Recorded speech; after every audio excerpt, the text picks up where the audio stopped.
आप सबको जय हिंद। हमारा मैं हूँ अखिलेश मौर्य। अपने यूट्यूब चैनल पे आप सबका स्वागत करते हैं। तो शारीरिक शिक्षा के इस एपिसोड में हम लोग एमसीक्यू सेकंड की बात करेंगे और इसमें भी 10 क्वेश्चन को शामिल किया गया है और पहले वीडियोज़ की तरह ही इसको एक्सप्लेन किया गया है। ठीक है, इसका पीडीएफ्स पाने के लिए आप हमारे टेलीग्राम और इंस्टाग्राम चैनल से जुड़ सकते हैं। वहाँ पे इसकी पीडीएफ अपलोड की जाती है। ठीक है, तो टेस्ट शुरू करने से पहले फिर से मैं आप लोग से रोज़ की तरह एक ही विनती करूँगा कि जो लोग नए हैं सब्सक्राइब जरूर कीजिए और बेल बटन साथ में दबाइएगा, जिससे आने वाली अगली वीडियो का नोटिफिकेशन आपको मिल जाएगा। और साथ में लाइक और शेयर ज़रूर कीजिए ताकि और लोगों तक वीडियोज पहुंच सके। ठीक है, तो आइए हम लोग शुरू करते हैं अपने टेस्ट को फटाफट। पहला प्रश्न आपके सामने स्टेटमेंट के रूप में उपस्थित है कि शिक्षा का मूल उद्देश्य चरित्र का विकास कर व्यक्ति को कर्तव्य की ओर ले जाए। ये चीज़ें किसने कहा था?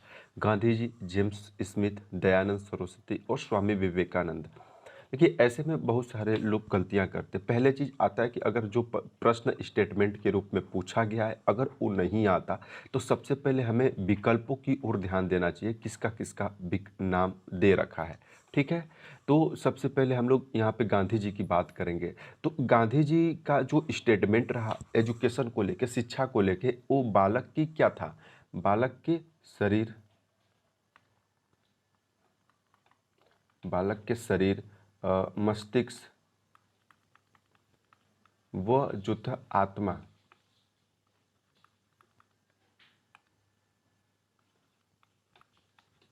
आत्मा को लेकर था। इन तीन शब्दों का प्रयोग गांधी जी ने अपने स्टेटमेंट में शिक्षा के रूप में किया था कि मनुष्य हो या बालक हो, उसके शरीर, उसकी आत्मा और उसकी जो मस्तिष्क होता है उसको अभिव्यक्ति जो उसकी होती है उसको विकास करने का काम क्या होता है? शिक्षा के माध्यम से किया जाता है। वहीं पे जेम्स स्मिथ की जब हम स्टेटमेंट की बात करते हैं तो ये उपार्जित गुणों के समूह के रूप में एजुकेशन को बताया। उपार्जित गुण, उपार्जित इन्होंने गुण की बात की और बताया कि ये उपार्जित गुण दो प्रकार के गुण, एक अर्जित गुण, एक उपार्जित। अर्जित का मतलब होता है कि हम अपने काम के माध्यम से, अपने अनुभव से जिस चीज को पाते हैं वो अर्जित गुण कहलाते हैं। और उपार्जित गुण का मतलब होता है जो कि हमें जन्म से मिला होता है। तो हम क्या करते हैं कि एक बालक अपना जो उसका उपार्जित गुण होता है उसके माध्यम से उसके सामने आई हुई कोई भी परिस्थिति हो, जैसे वातावरण, भौतिक वातावरण या सामाजिक वातावरण के साथ सामंजस्य स्थापित करता है, तो वो क्या कहलाता है? आपका शिक्षा के माध्यम से होता है। ठीक है, उसी तरह हम ऑप्शन डी स्वामी विवेकानंद की बात करते, एजुकेशन की बात करते हैं। इससे पहले वाले वीडियोज में भी हमने स्वामी विवेकानंद की शारीरिक शिक्षा के ऊपर बात किया था और यहाँ पे शिक्षा की बात कर रहा है। तो ये भी क्या बता रहे हैं कि जो शिक्षा होते है ये अंतर्निहित पूर्णता को अभिव्यक्त करवाता है।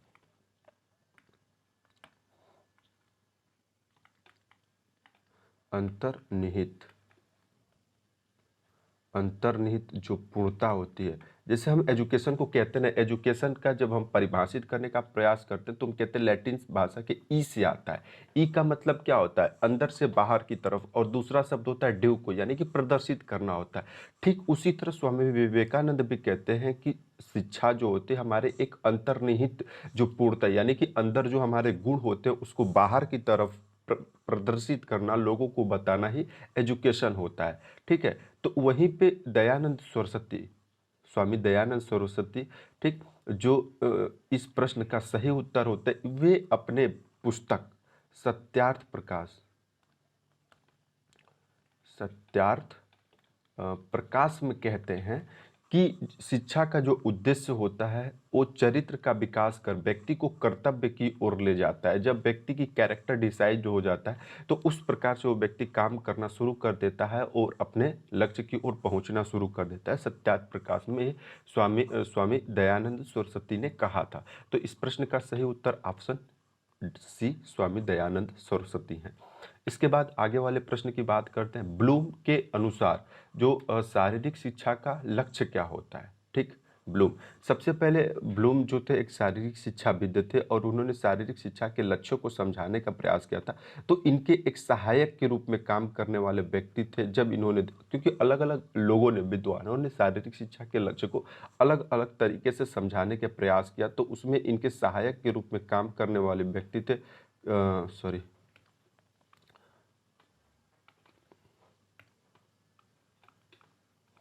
क्रथवोल। क्रथवोल नाम का व्यक्ति इनका सहायक के रूप में काम करता था। तो देखिए, जो संज्ञानात्मक होता है, संज्ञानात्मक का मतलब क्या होता है, आपका कॉग्निटिव डोमेन, यानी कि कॉग्निटिव डोमेन यानी संज्ञानात्मक क्षेत्र, ये हमारे सोच समझ, ठीक, सोच समझ की बात करता है, किसी भी चीज के विश्लेषण करने की योग्य बनाता है, संश्लेषण करने के योग्य बनाता है, और उस वस्तु की मूल्यांकन करने के योग्य बनाता है कि क्या वस्तु वो हमारे योग्य होती है। यानी कि व्यक्ति की ये हमारे मानसिक लेवल के बारे में बताने का प्रयास कर रहा है, हमारी मानसिक क्षमता को योग्य बनाने का काम कर रहा है, जिससे कि बालक के अंदर सोच समझ विकसित होती है, किसी भी वस्तु को लेकर वो विश्लेषण, संश्लेषण और मूल्यांकन करने की योग्यता आती है। उसी तरह भावनात्मक क्षेत्र आता है। भावनात्मक क्षेत्र का मतलब होता है अफेक्टिव डोमेन। भावनाएं, हम कहते हैं ना, हमारी भावनाएं आहत हो रही है, इसका मतलब कि उस चीज़ से आपका दिल से लगाव होता है। तो यहाँ पे आपका दिल से क्या होता है, लगाव होता है। और दिल से लगाव का मतलब क्या होता है कि हमको उस चीज़ से रुचि है, ठीक है। तो ये जो भावनात्मक चीज़ें होती, दिल से लगाव होते, अर्थात कहें तो ये बालक की रुचि और उसके दृष्टिकोण को तय करते हैं, दृष्टिकोण को तय करती है। और उसके माध्यम से क्या होता है, बालक अपने स्तर का अपनी दिशा का स्पष्ट करने में मदद मिलती है कि हमें कौन सा काम करना है। जैसे बालक ग्राउंड में जाता है तो उस पे बहुत लोग थोपने लगते हैं कि तुमको ये खेल खेलना है, लेकिन ऐसा मत कीजिए, उसको छोड़ दीजिए ग्राउंड के अंदर, लेट देम प्ले, मतलब अपने से करो। जब वो अपने से खेलना शुरू करते हैं ना, तो 1 मिनट फुटबॉल खेलेगा, तो 1 मिनट वॉलीबॉल खेलेगा, 1 मिनट, मतलब उसकी रुचियाँ हमेशा बदलती रहती है। लेकिन यही रुचियाँ जैसे जैसे बड़ा होता जाता है बालक, तो उसके अंदर कुछ सोच आने लगती है। तो कोई 1-2 गेम को स्पष्ट रूप से चुन लेता है और उसका वही दृष्टिकोण होता है, और उससे क्या होता है, 1-2 गेम के माध्यम से ही अपनी पहचान बनाना शुरू करता है। तो वो एक उसका अफेक्टिव यानी कि भावनात्मक डोमेन कहलाता है। इसके बाद साइकोमोटर आता है। साइकोमोटर का मतलब, हम इसमें 2 शब्द जुड़ा हुआ है। एक होता है आपका साइकोमोटर जो होता है क्षेत्र होता है, ठीक। तो इसमें 2 शब्द होता है, साइको और धन मोटर। मोटर का मतलब क्या होता है, यंत्र, चलने वाला। वैसे ही हमारा शरीर क्या होता है, एक यंत्र होता है जो कि किसी भी काम को संपन्न करने में महारत इसको हासिल होती है ना। तो साइको का मतलब क्या होता है, साइको का मतलब अगर हम समझेंगे तो इसका मन से निकलेगा, मन है ना, मतलब हमारा मस्तिष्क की बात कर रहे हैं। और वहीं पर मोटर शब्द की जब हम बात करते हैं तो हमारा शरीर, हम कहते हैं ना कि मोटर गति कर रहा है, उसी तरह हमारा शरीर भी तो गति करता है। तो इसका संबंध हमारे शरीर यहाँ पे न लिख के अगर हम मसल्स शब्द को उल्लेखित करें तो वो सबसे बेहतर होगा। तो यहाँ पे हम मसल्स शब्द की उल्लेख करेंगे, मसल, ठीक है। तो मन क्या करता है, हमारे पूरे शरीर को नियंत्रित करता है, एक समन्वय बनाए रखने का काम करता है। तो मन का काम क्या हुआ, नियंत्रण व समन्वय, ठीक। और मसल्स क्या करता है, ये हमारे शरीर को स्वस्थ रखने का काम करता है। तो ये हमारे स्वास्थ्य से लगाव होता है, ठीक।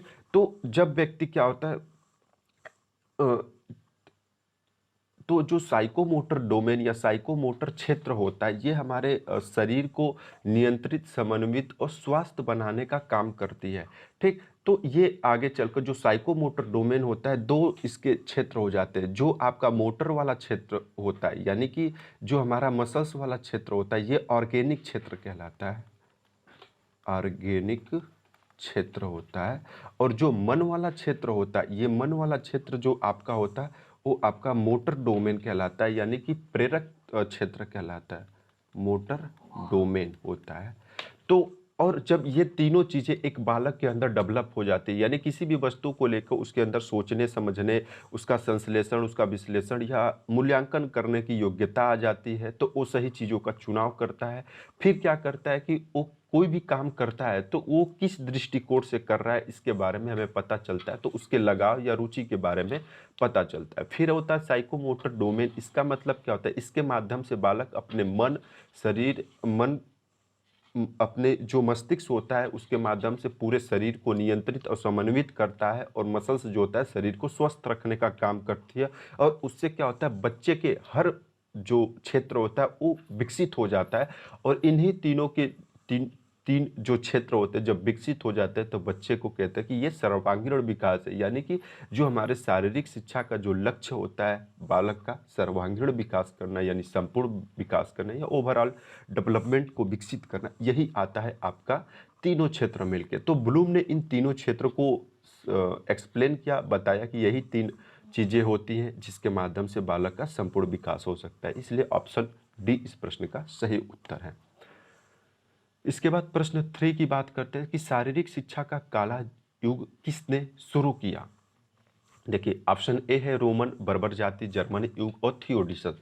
तो सबसे पहले हम बात करें रोम की, ठीक है? तो रोम रोम की जब हम लोग बात करते हैं तो हम सबको पता है कि एथेंस काल जो था, एथेंस काल एक समृद्ध काल था, ठीक? एक स्वर्ण काल था खेलों के लिए। वहाँ पे ओलंपिक जैसे खेल हुआ करते थे, ठीक? तो उनका काल जो था 700 से 600 बीसी तक ये चलता रहा। फिर ग्रीक यानी कि एथेंस के ऊपर रोम का कब्जा हुआ, रोम साम्राज्य ने उस पर कब्जा कर लिया। और उसके बाद उसमें एक शासक का तो रोम ने उस पर क्या किया? कब्जा कर लिया। तो फिर उसके ऊपर बाद में एक थियोडिसस सम्राट सम्राट उस रोमन साम्राज्य का राजा बना, और इसने क्या किया कि 394 एडी में क्या किया? बंद कर दिया। जो ओलंपिक गेम हो रहे थे उसको पूरी तरह से नष्ट कर दिया, काम खत्म कर दिया। पूरे रिकॉर्ड खत्म हो गए, वहाँ की जो संस्कृति थी, विशेषता थे, ठीक? तो रोमन समय की जब हम लोग बात कर रहे थे तो ये अंधकार युग कहलाया, अंधकार युग। यानी कि जो भी उतने सुसज्जित ढंग से खेल हुआ करते थे, ओलंपिक खेलों, पिथियम खोनोनिमियन खोनिस्टमियन खेल होता था, तो इन चीज़ों को इन्होंने पूरी तरह से ध्वस्त कर दिया। यानी कि जो भी एथेंस का इतिहास था सारी चीज़ें ख़त्म कर दिया, और इन्होंने सिर्फ रथ दौड़ और उसके साथ ग्लेडिएटर यानी एक तरह से वो मल्ल युद्ध ही था, जिसमें एक पक्ष जब मृत हो जाता था तो दूसरे पक्ष को विजेता घोषित किया जाता था, ठीक? इसके अलावा और कुछ नहीं होता था। बाद में क्या हुआ कि उसके ऊपर यानी जो रोम साम्राज्य था उसके ऊपर बर्बर जाति एक प्रजाति थी, उसने कब्जा कर लिया, ठीक है? तो बर्बर जाति के लोग शरीर से क्या होते थे? बलिष्ठ बलिष्ठ थे, मजबूत थे। तो इससे क्या हुआ कि इनके अंदर अपने आप को जीवित रहने के लिए ये छिनैती करते थे, डकैती करते थे। यानी कि मारो काटो वाली पद्धति इन्होंने अपना के क्या की? जीवन यापन करना शुरू किया था। तो इससे क्या हुआ कि जो भी रोम साम्राज्य के तहत खेल हुआ करते थे, संस्कृतियाँ जो, इन्होंने सारी चीज़ों को ख़त्म कर दिया, और वहाँ पे न खेल न कोई संस्कृति, कुछ नहीं, बस मारो काटो और खाओ पियो मस्त रहो, ऐसी चीज़ें बर्बर जातियों ने की। और इससे क्या हुआ कि इस समय को जो आपका समय आया बर्बर जाति का, इसी को हम क्या कहें? काला युग कहे कि ये एक काला, सॉरी गलत लिख गया, तो इसी को काला युग कहा गया कि मतलब अब ये पूरी तरह से ब्लैक और ब्लैक ही चारों तरफ है, बाकी कुछ नहीं है, ठीक है? जर्मन युग, तो इस प्रश्न का जो सही उत्तर है होता है वो आपका बर्बर जाति यानी ऑप्शन बी आती है, ठीक? थोड़ा सा हम लोग जर्मन युग की बात कर लेते हैं। तो जो पुनर्जागरण काल था, पुनर्जागरण रेड्यूजेंस पीरियड, पुनर्जागरण यानी पुनर्जागरण का मतलब होता है आपका पुनः जन्म लेना, ठीक? तो पुनः जन्म लेना का मतलब ये क्या था कि जो ग्रीक सभ्यता थी, जो रोम पद्धतियाँ थी, इन चीज़ों को फिर से इतिहासकारों या पुरातत्ववेदों ने पढ़ना शुरू किया, और फिर इन चीज़ों पे जाके अपना रिसर्च करके लोग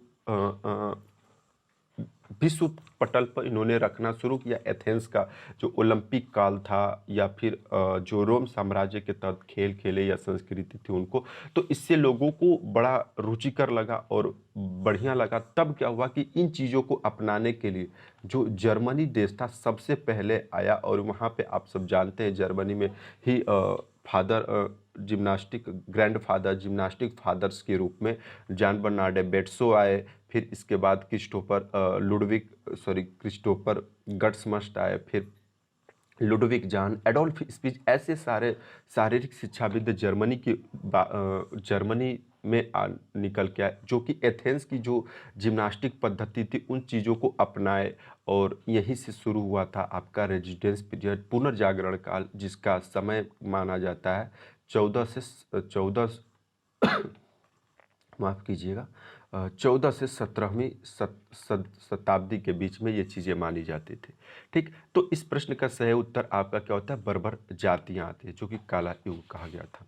फिर आते हैं प्रश्न 4 में, खोपड़ी का आधार किस हड्डी को कहते हैं? यानी कि हमारी जो खोपड़ी, यानी पूरी ये हमारे फेस, कान और जो खोपड़ी होता है, मस्तिष्क होता है, उसके आवरण पूरा खोपड़ी कहलाता है। और जब हम खोपड़ी की हड्डी की बात करते हैं तो इसको दो क्षेत्रों में अगर हम बांट दें तो सबसे बेहतर होगा। एक होता है आपका सिर का कंकाल, और एक होता है चेहरे का कंकाल। जब सिर और चेहरे की जब हम बात करते हैं तो सिर में 8 हड्डियां पाई जाती हैं, और जो आपका चेहरा होता है उसमें 14 हड्डियां, कुल मिला के 22 हड्डियां पाई जाती है। तो खोपड़ी की हड्डी की जो संख्या वो तो 8 हड्डियां होती हैं, लेकिन इसके जब प्रकार की बात करते हैं तो ये 6 प्रकार की हड्डियां इसके सामने 6 प्रकार की हड्डियां स्थित होती है। उसमें से 4 हड्डियों का नाम दिया गया, पैरोटल, टेम्पोरल, ऑक्सीपिटल और स्फेनाइड। जब हम पैरोटल अस्थि की जब हम बात कर रहे हैं तो इसकी संख्या 2 हो जाती है। ठीक, जब पैरोटल की बात करते तो इसकी संख्या क्या होती है? 2 हो जाती है। उसी तरह टेम्पोरल की संख्या 2 हो जाती है, ऑक्सीपिटल की संख्या 1 होती है, स्फेनाइड की संख्या 1 होती है। एक होता है आपका फ्रंटल, एक होती है, और एक होता है आपका स्टेनेमाइड। इसकी संख्या भी क्या होती है? 1 होती है। सॉरी, इसमें थोड़ा सा स्टेमाइड को हमने गलत लिखा, इथमाइड होता है ये, इथमाइड। इसकी संख्या भी क्या होती है? 1 होती है। फ्रंटल का मतलब आगे की अस्थि। फिर जब हम पीछे की तरफ थोड़ा सा जाएंगे तो ये टेम्पोरल आता है, फिर ये पैराइटल आता है, और फिर पीछे ऑक्सीपिटल आता है, और फिर जो हमारी आगे आँख के पास यहाँ पे स्थित होते ये आपका इथमाइड होता है। और इस खोपड़ी के नीचे ऐसे एक चमगादड़ की आकृति की बनी होती अस्थि होती है, उसको स्फेनाइड हड्डी कहते हैं। और इस प्रश्न का सही उत्तर जो होता है वो आपका स्फेनाइड हड्डी होता है, क्योंकि ये नीचे की ओर होता है और ये सीधे क्या होता है? मेरू रज्जू, सॉरी, जो रीढ़ की हड्डी होती है उससे लगा होता है, और तो यही हमारा बेस बनाता है। अब सिर्फ ये खोपड़ी की ही बेस नहीं, बल्कि जो हमारी पिट्यूटरी ग्रंथि होती है, सॉरी, जो हमारी पिट्यूटरी ग्रंथि कहें या फिर उसको मास्टर ग्रंथि कहें, मास्टर ग्रंथि का भी क्या करता है? ये आधार बनाने का काम करता है। और इसकी आकृति कैसी होती है? चमगादड़, चमगादड़ की आकृति को तो करीब कुछ इस प्रकार से इसकी आकृति होती है। तो जब चमगादड़ पंख फैलाया रहता है तो उस रूप में दिखाई देने का काम करता है। ठीक है, जब हम ऑक्सीपिटल की बात करते हैं तो ये हमारे पिछले भाग में होता है, और पिछले एमसीक्यू वाले पेपर में भी इसका उल्लेख किया था कि पिछले हिस्से में ही हमारा दृष्टि केंद्र, यानी कि देखने का जो केंद्र होता है, विश्लेषण करने का केंद्र ऑक्सीपिटल लोब में ही शामिल होता है। तो ऑक्सीपिटल, तो ये ऑक्सीपिटल के अंदर ही एक फोरमैन मैग्नस छिद्र पैच, जैसे हम कहते हैं ना, यहाँ पे हमारा एक भौं होता है, वो होता है जो हमारे सीधे मेरू रज्जु, यानी कि सॉरी, जो हमारी रीढ़ की हड्डी होती है उससे सीधा इसका जुड़ाव होता है। उसी तरह टेम्पोरल 2 हड्डियाँ होती है, पैरोटल 2 होती हैं। ठीक, फ्रंटल एक आगे की तरफ होती है, और इथमाइड हड्डी जो हमारे आँख के पास होता है, या जो कि आंसू इसी हड्डी से निकल के आने का काम करता है। तो यहाँ पे इस प्रश्न का सही उत्तर स्फेनाइड यानी मास्टर ग्रंथि स्फेनाइड हड्डी होती है जो हमारे खोपड़ी का आधार बनाने का काम करती है। तो आगे के प्रश्न की ओर चलते हैं। निम्न अग्रांग में अस्थि की संख्या क्या होती है? निम्न अग्रांग। ऑप्शन है 64, 62, 25 और 26। जब हम निम्न अग्रांग की बात करते हैं तो ये हमारे लोअर लिम्स को बताता है, यानी कि शरीर के नीचे का जो भाग होता है उसकी बात करता है। तो देखिए, अध्ययन की दृष्टि से अगर हम चीज़ों को बात करना इन चीज़ों की बात करेंगे तो सबसे पहले हम लोग अस्थियों को दो कैटेगरी में डिवाइड करने का काम करते हैं। एक होता है आपका अक्षीय यानी कि एक्जियल स्केलेटल होता है, दूसरा होता है आपका उपांगीय। उपांगीय का मतलब होता है अपेंडिकुलर स्केलेटल। उपांगीय का तात्पर्य होता है जो हमारे शरीर का जो अक्षीय भाग होता है, जैसे हमारे मस्तिष्क, हमारे रिब्स, हमारे जो हिप्स होता है, इसकी हड्डियों को छोड़कर बाकी शरीर के दूरस्थ जो अस्थियां होती है वो उपांगी होती है, जो कि हमें गति करने में सहायता करती है। ठीक। और अक्षीय जो होती है हमारे ये बीच वाली जितनी हड्डियां होती है पाई जाती है। तो अक्षीय हड्डियों की संख्या जो होती है अस्थि या स्केलेटल की संख्या 80 होती है और उपांगीय की 126 अस्थियां होती है। फिर आगे चल के हम अब जो उपांगीय स्केलेटल्स होता है उसको अपर लिम्स और लोअर लिम्स में डिवाइड करते हैं। तो एक होता है आपका ऊपरी भाग स्केलेटल, एक होता है आपका निचली भाग, निचली स्केलेटल्स होता है। तो जो ऊपरी अंग होता है इसमें 64 हड्डियां होती हैं और जो कमर से ऊपर 64 हो जाती है, और कमर से नीचे की जब हम बात करते हैं यानी कि पैर की बात करते हैं तो इसमें 62 हड्डियां पाई जाती है। ठीक है। तो और ये दो हड्डियों का अंतर इसलिए होता है कि जो हमारी कलाई की हड्डियां होती है यानी जो कार्पल्स बोन होता है ये हाथ में 16 पाई जाती है कलाई, उसी तरह जो पैर के अंदर टकना होता है नीचे उसमें सिर्फ 14 हड्डियां पाई जाती है, और यही दो 16 और दो हड्डी 14, 16 और जो 14 हड्डियां होती है इसमें दो का डिफरेंस होता है। इसी तरह इसलिए यहाँ पे भी क्या होता है, दो का डिफरेंस हमें दिखाई देने लगता है। तो इस प्रश्न का सही उत्तर क्या हुआ? निम्न अंग की बात कर रहा है तो इसका उत्तर 62 होगा। अगर यही ऊपरी अंग की बात करता तो 64 होता। समझ में आया? तो फिर से मैं आपसे रिक्वेस्ट करूंगा कि अगर आपको मेरी मेहनत बेहतर लगती है तो ज़रूर कमेंट बॉक्स में और बेहतर करने के लिए आप लोग सुझाव दीजिएगा, और साथ में चैनल्स को सब्सक्राइब, शेयर और लाइक कीजिए। जिससे क्या होता है, हम लोग का भी मनोबल बढ़ता है कि हाँ भाई हम कर रहे हैं तो हमारे साथ आप लोग भी साथ दे रहे हैं। ठीक है। तो आप लोग ज़रूर 1 सेकेंड का समय निकाल के वो काम कीजिएगा और साथ में सुझाव ज़रूर दीजिएगा। फिर हम लोग आगे के प्रश्न की ओर चलते हैं। तंत्रिका तंत्र का अध्ययन केंद्र क्या कहलाता है? ये तंत्रिका तंत्र की बात करते हैं तो सबसे पहले हम लोग आर्थोलॉजी की बात करें तो ये क्या करता है, हमारा आर्थो के यहाँ जाते हैं ना, जोड़ में समस्या हो जाती है तो जोड़ों का अध्ययन की बात करता है। फिर ऑस्टियोलॉजी की जब हम बात करते हैं तो ये क्या करता है, हमारे अस्थि विज्ञान की बात करता है, अस्थि विज्ञान की बात करता है। फिर न्यूरॉन्स की जब हम बात करते हैं तो ये तंत्रिका कोशिका होती है, तंत्रिका कोशिका होते हैं। इसी के माध्यम से ये न्यूरॉन्स पूरे शरीर में एक जाल की तरफ बिछे होते हैं और इसी के माध्यम से सूचनाओं का आदान प्रदान होते रहता है। फिर तंत्रिका तंत्र की जब हम अध्ययन की बात करते हैं तो ये आपका न्यूरोलॉजी को बताता है। कहते हैं ना न्यूरो सर्जन किए या न्यूरोस किए गए थे, तो इसका मतलब क्या हुआ कि आपका जो तंत्रिकाओं में दिक्कत होता है, मस्तिष्क में दिक्कत होता है तो आप न्यूरोलॉजी के यहाँ जाते हैं। तो लॉजी क्या होता है? लॉजी जो शब्द होता है ये एक वैज्ञानिक शब्द होता है, एक साइंटिफिक टर्म होता है। जिस भी शब्द के पीछे ये लग जाता है इसका मतलब उसका वैज्ञानिक अध्ययन के बारे में हम लोग बात कर रहे हैं। तो न्यूरोलॉजी क्या होता है, हमारा तंत्रिका तंत्र का अध्ययन करने के लिए काम आता है। तो फिर हम आगे के प्रश्न पर चलते हैं। बाहरी वातावरण से संवेदना ग्रहण कर मस्तिष्क तक पहुंचाने का काम कौन करती है? प्रेरक तंत्रिका, संवेदी तंत्रिका, संवेदी अंग या सभी? बाहरी आवरण का तात्पर्य होता है हमारे समाज से, हमारी बाहरी वातावरण से कुछ भी हलचल होती है, चाहे कोई चित्र होता है या कोई आवाज़ होती है या कोई स्पर्श महसूस करता है या कुछ स्वाद हमें पता चलता है या कुछ सुनाई देता है। ठीक। तो किस तंत्रिका के माध्यम से वो हमारे मस्तिष्क तक विश्लेषण करने के लिए जाता है, इसके बारे में प्रश्न पूछ रहा है।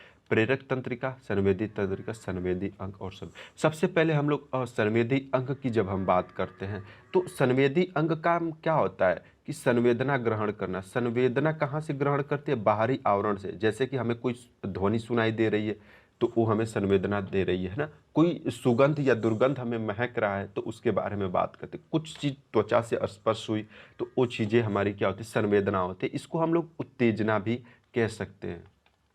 ये हमें क्या करते हैं, उत्तेजित करती है कुछ करने के लिए। तो इन्हीं चीज़ों को संवेदी अंग क्या करते हैं, ग्रहण करती है। और फिर यहीं पे आपका एक तंत्रिका होता है, उसको हम लोग अभी आगे बताते हैं, समझाते हैं। वो ग्रहण करके मस्तिष्क में भेजने का काम करती है।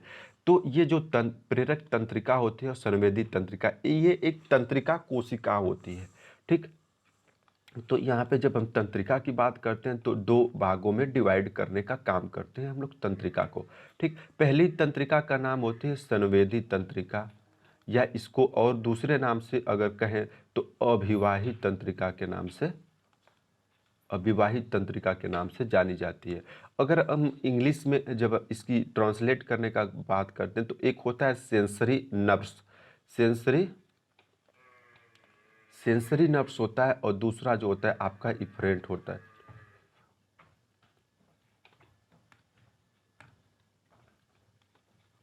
इफरेंट नर्व्स होता है, यानी कि सेंसरी नर्व्स, इफरेंट नर्व्स को ही हम संवेदी या अभिवाहित तंत्रिका कहते हैं। और दूसरी तंत्रिका की जब हम लोग बात करते हैं तो ये आपका जो होता है प्रेरक तंत्रिका होती है, या फिर अपवाही, यानी कि अपवाहित करती है, यानी कि बहाती है।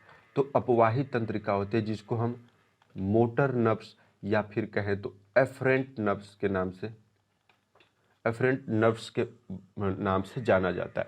तो जो आपका संवेदी या अविवाहित तंत्रिका होती है, ये आपकी संवेदी अंग से किधर की तरफ ले जाती है सूचनाओं को, संवेदी अंग से मस्तिष्क की ओर, मस्तिष्क की ओर ये सूचनाओं को ले जाने का काम करती है। और जो प्रेरक या अविवाहित तंत्रिका होती है, ये आपकी मस्तिष्क से मसल्स की ओर सूचनाओं को लेके जाते हैं। यानी कि मान लीजिए कोई सूचना हमें मिली तो ये उत्तेजना को क्या होती है, आपका संवेदी तंत्रिका के माध्यम से या अभिवाही या सेंसरी तंत्रिका के माध्यम से मस्तिष्क में जाती है, और फिर उसका मस्तिष्क में विश्लेषण होता है, और फिर उसके पश्चात हमें उस एक्शन या उस उत्तेजना या संवेदना के प्रति हमें काम करने के लिए आदेश मिलता है कि आपको क्या करना है। तो मोटर तंत्रिका जो होती है या मोटर नर्व्स जो होता है या प्रेरक नर्व्स होता है, ये क्या करती है, उस आदेश को हमारे मसल्स तक लेके आती है, यानी मस्तिष्क से मसल्स की ओर वो सूचनाएं आती है, तो वो प्रेरक तंत्रिका कहते हैं। तो प्रश्न है कि हमारी बाहरी वातावरण से संवेदना ग्रहण कर मस्तिष्क में ले जाने वाली, यानी संवेदी अंग से मस्तिष्क की ओर जा रहा है, इसका मतलब क्या होता है, संवेदी अंग तंत्रिका कहलाता है, क्योंकि ये संवेदना को लेके जा रहा है, इसलिए संवेदी तंत्रिका कहते हैं। और वहीं पे प्रेरक तंत्रिका जो होता है हमें आदेश देता है काम करने के लिए। तो इस प्रश्न का सही उत्तर ऑप्शन बी है। इसके बाद हम लोग आगे के प्रश्न की बात करते हैं कि इस प्रकार के भोजन जिसमें पौष्टिक तत्व सही मात्रा में होता है, ठीक, उसके बारे में हम लोग सबसे पहले बात करें। सभी पौष्टिक तत्व सही मात्रा की बात कर रहे हैं, आहार, संतुलित आहार, पोषण या भोजन की बात करते हैं। तो देखिए आहार ही क्या होता है, भोजन होता है। ठीक है, ये अ और द दो जो ऑप्शन होते हैं एक ही चीज़ें होती है, बस संख्या अलग अलग दी गई है। तो जो भोजन होता है जीवन जीने के लिए होता है, जीवन जीने के लिए जो भी चीज़ें हम प्रतिदिन खाते हैं, जो जिससे कि हमारी आवश्यकताएं की पूर्ति होती है, वो आपका भोजन कहलाता है। ठीक, वहीं पर हम जब संतुलित आहार की बात करते हैं तो सभी पौष्टिक तत्वों का तात्पर्य यहाँ पे क्या होता है, पौष्टिक तत्व से तात्पर्य आपका हो जाता है कार्बोहाइड्रेट से, वसा से, प्रोटीन से, है ना, विटामिन्स होता है, विटामिन्स, खनिज लवण जिसको हम मिनरल्स कहते हैं, पानी होता है। इन चीज़ों को क्या होता है पर्याप्त मात्रा में, एक सही मात्रा में व्यक्ति लेता है तो वही क्या कहलाता है, आपका संतुलित आहार कहलाता है। यानी कि सही मात्रा में, एक उचित मात्रा, जितना इसका अनुपात होना चाहिए हमारे शरीर में हो तो हमारी शरीर पूरी तरह से संतुलित रहेगी। लेकिन जब हम पोषण की जब हम बात करते हैं तो यहाँ पे विज्ञान शब्द का प्रयोग करना पड़ता है, क्योंकि यहाँ पे साइंस का कमाल होता है, साइंस का प्रयोग किया जाता है। कैसे किया जाता है, कोई भी अगर हम काम करने जाते हैं तो इसके पीछे हम लॉजिक लगाते हैं ना, कितनी चीज़ें खर्च होगी। तो ये काम के आधार पर, कार्य के आधार पर, कार्य के आधार पर हम क्या करते हैं, संतुलित आहार को लेते हैं। संतुलित आहार लेना,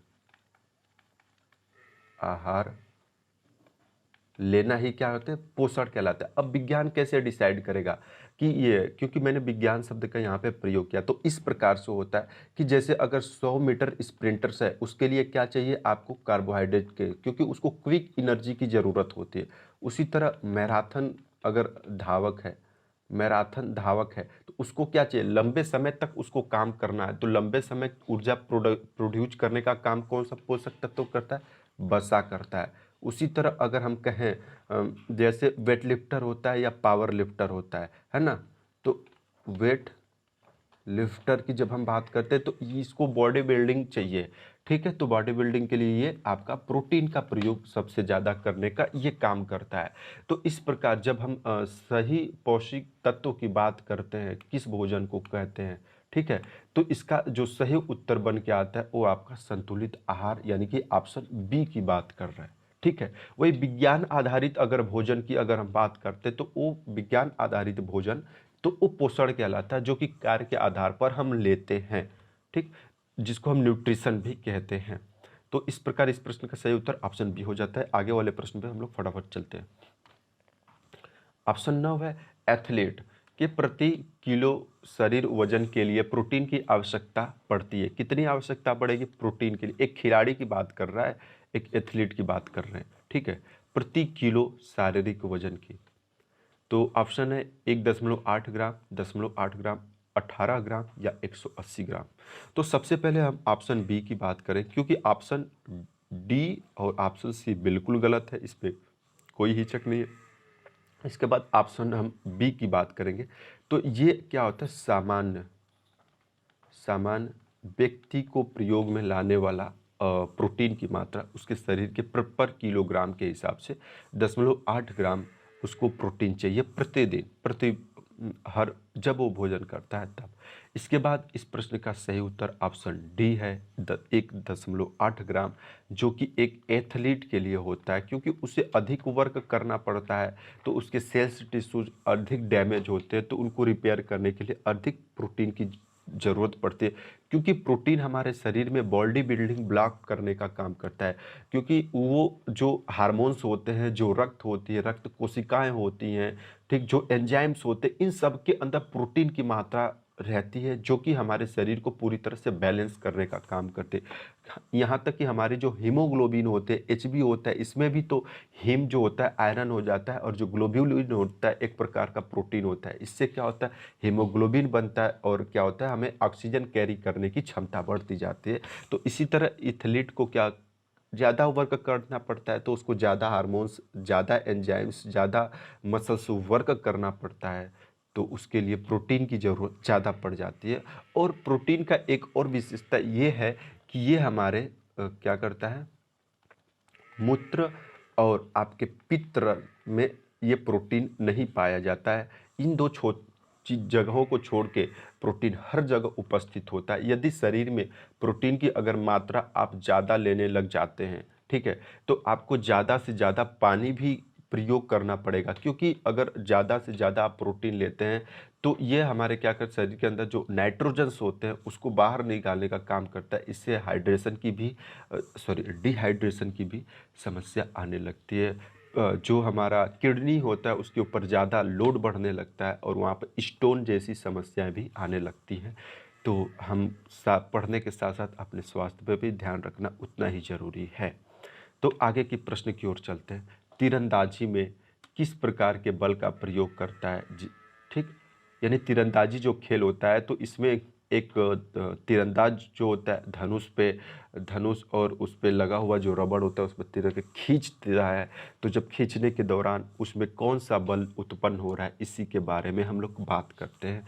तो सबसे पहले हम ऑप्शन ए, केंद्राभिसारी बल की जब हम लोग बात करते हैं, तो केंद्राभिसारी बल क्या होता है, एक वृत्तीय पथ होता है। जब कोई भी ऑब्जेक्ट एक किसी अक्ष के परितः गोल गोल गति करता है, तो उसमें बल के कारण ही गति शुरू होती है।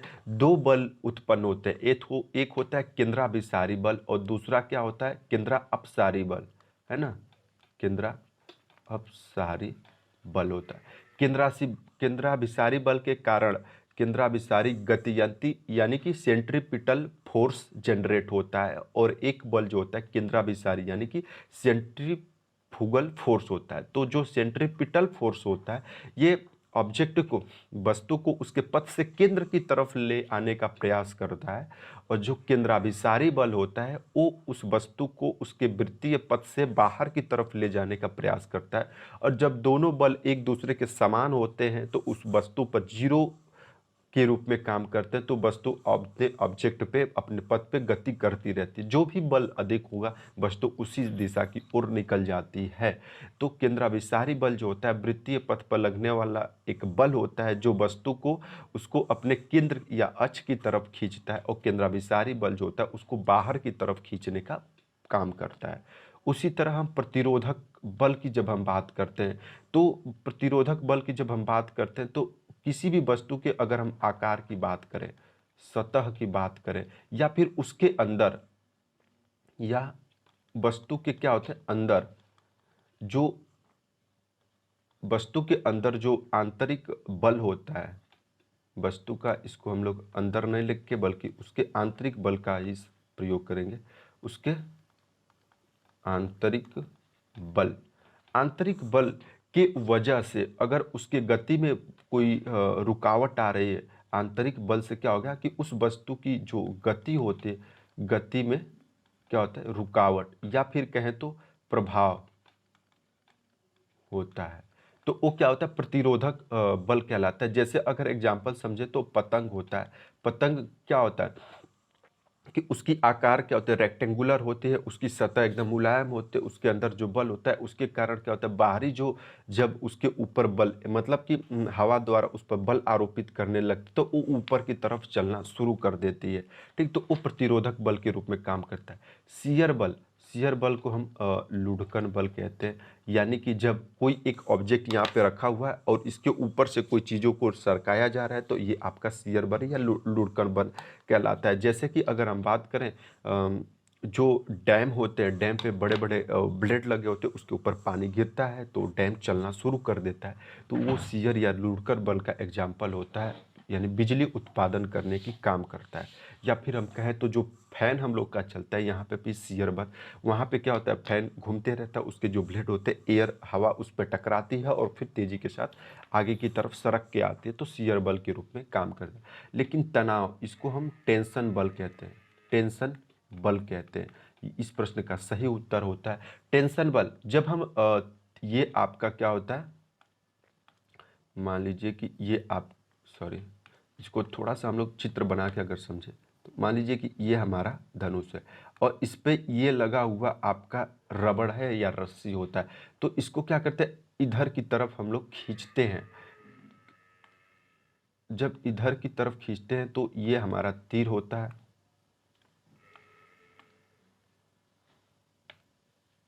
यहाँ पे हमारा तीर होता है, ये पीछे की तरफ जाता है तो इसके अंदर टेंशन उत्पन्न होता है, तनाव उत्पन्न होता है। इसके कारण वो क्या होता है बल का निर्माण करता है, और जब खींच के हम छोड़ देते हैं तो आप देखते हैं तीर के अंदर कितनी तेजी के साथ यानी बहुत ज़्यादा उसके अंदर गति उत्पन्न होती है। और हम सब जानते हैं कि जब तक हम बल उत्पन्न नहीं करेंगे गति कभी नहीं होगी। तो जब तीर की जो रबड़ होता है उसको खींची जाती है तो उसके अंदर टेंशन उत्पन्न होता है, तनाव उत्पन्न होता है, जिसके कारण वो तनाव बल कहलाता है, और इस प्रश्न का सही उत्तर हो जाता है। तो इस वीडियो में आपके लिए इतना ही, और मैं आपसे फिर से एक बार रिक्वेस्ट करूंगा कि आप सब्सक्राइब शेयर और लाइक करना न भूलिएगा, इससे हम लोग को मोटिवेट मिलता है काम करने के लिए, ठीक है। और साथ में आपके जो सुझाव होंगे वो ज़रूर कमेंट बॉक्स में कीजिए, और साथ में जो भी कन्फ्यूजन आ रहा है या कोई भी चीज़ें समझने में दिक्कत आ रही है तो फिर से आप लोग हमें मैसेज कर सकते हैं, हम और बेहतर करने का प्रयास करेंगे। और फिर मिलते हैं हम लोग अगले वीडियो में, तब तक के लिए आपको जय हिंद जय भारत, आपका शुभ